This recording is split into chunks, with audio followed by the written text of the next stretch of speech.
ശരത്തിനെ കിട്ടാത്തതുകൊണ്ട് അമ്മേനെ പോലീസുകാർ പിടിച്ചോണ്ട് പോയ വിവരം ദേവു രേവതിനെ അറിയിക്കുന്നു. തുടർന്ന് സ്റ്റേഷനിലെത്തുന്ന സച്ചിക്കും രേവതിക്കും ലക്ഷ്മിയമ്മയുടെ അവസ്ഥ കണ്ട് സങ്കടം വരികയും ലക്ഷ്മിയമ്മനെ സമാധാനിപ്പിക്കുകയും ചെയ്യുന്നു.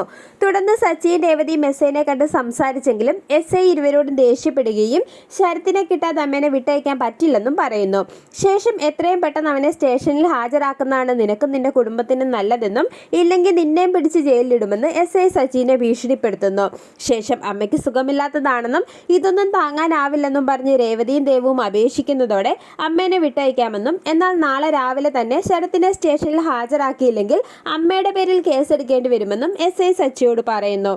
തുടർന്നൊരു വക്കീലിനെ കണ്ട് ശരത്തിന്റെ കേസ് കോടതിയിലെത്താതെ നോക്കാനും കോടതിയിലെത്തിയാൽ അവന് ജയിലിൽ കിടക്കേണ്ടി വരുമെന്നും പോലീസുകാരൻ സച്ചിയോട് പറയുന്നു. തുടർന്നൊരു വിജയകൃഷ്ണൻ വക്കീലിനെ പറ്റി പോലീസുകാരൻ സച്ചിയോട് പറയുന്നു. പിന്നീട് ആന്റണിയുടെ ഓഫീസിലെത്തുന്ന ശ്രുതിയോടും മീരയോടും നവീനെ ഞങ്ങൾ നന്നായി പെരുമാറിയെന്നും ഇപ്പോൾ ഇവനൊരു ചെറിയ ബോധം മാത്രമേ ഉള്ളൂ എന്നും ഇങ്ങനെ പോയാൽ ഒരാഴ്ച പോലും ഇവൻ ജീവനോടെ ഉണ്ടാവില്ലെന്നും ആന്റണി പറയുന്നു. തുടർന്ന് ഇവൻ എന്തെങ്കിലും സംഭവിച്ച് അതിന്റെ പേരിൽ എന്തെങ്കിലും പ്രശ്നമുണ്ടായാൽ ഞാൻ നിന്റെ പേര് പറയുമെന്ന് ആന്റണി ശ്രുതിനെ ഭീഷണിപ്പെടുത്തുന്നു. ശേഷം വയനാട്ടിലുള്ള എൻ്റെ ഫ്രണ്ടിന്റെ ഹോസ്പിറ്റലിലേക്ക് ഇവനെ കൊണ്ടുപോയി ചികിത്സിക്കാമെന്നും എന്നാൽ ചികിത്സയ്ക്കുള്ള 2 ലക്ഷം രൂപ നീ തന്നെ തരണമെന്നും ഇല്ലെങ്കിൽ സത്യങ്ങളെല്ലാം വെളിയിൽ വരുമെന്നും ആന്റണി ശ്രുതിനെ ഭീഷണിപ്പെടുത്തുന്നതോടെ എങ്ങനെയെങ്കിലും പണം സംഘടിപ്പിച്ചു തരാമെന്നും ശ്രുതി ആന്റണിയോട് പറയുന്നു.